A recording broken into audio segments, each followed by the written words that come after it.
Elhamdulillah, që na mundësoj Allahu i lartësuar të arrim muajin e Ramazanit.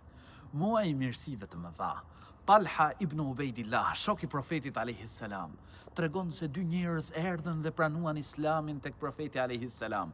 Që të dy njëherësh, njëri prej tyre ishte njëri shumë i zellshëm.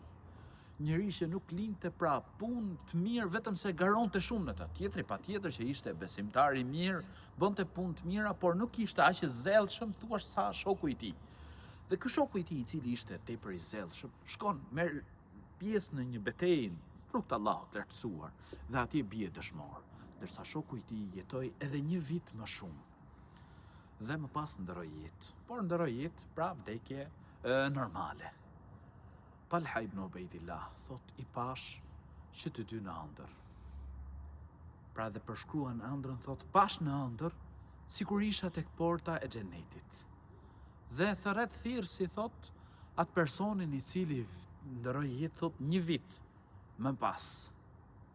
Ndërsa më pas thot thërriti dëshmorin.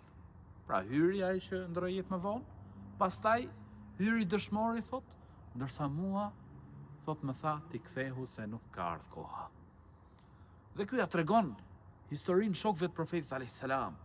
Ata u habitën. Kur erdhi profeti alayhis salam, ja treguan, tha, për çfarë habiteni?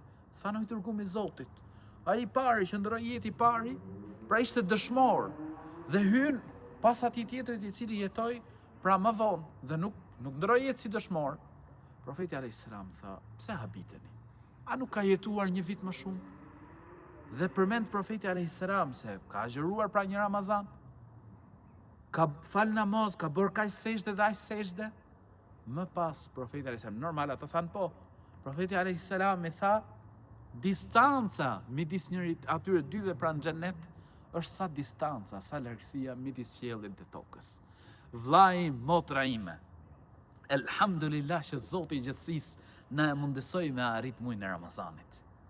Prandaj, le t'i përvishemi punës, le ta adhurojmë Allahun e lartësuar në maksimum, bëjmë shumë vepra të mira, namaz, lexim Kurani, agjërim, nëse ke mundësi ekonomike, sadaka, fjalë të mirë, buzëqeshje në fytyrën e vllajt musliman, vizita, me prit, mysafir, me shtru iftare, pra portat mirësisë i ketë shumëta, me përmend Zotin e gjithësisë, me bë shumë lutje, Allahut lartësuar, le ta shfrytëzojmë këtë muaj, elu Zotin e gjithësisë, që të na bëjë gjithëve prej atyre që e shfrytëzojnë muajin e Ramazanit. Allahumma amin, dhe elus Allahun e lartësuar që të na mundësoj të agjërojmë këtë muaj dhe të dalim prej muajit të Ramazanit me gjunahet e falura. Amin.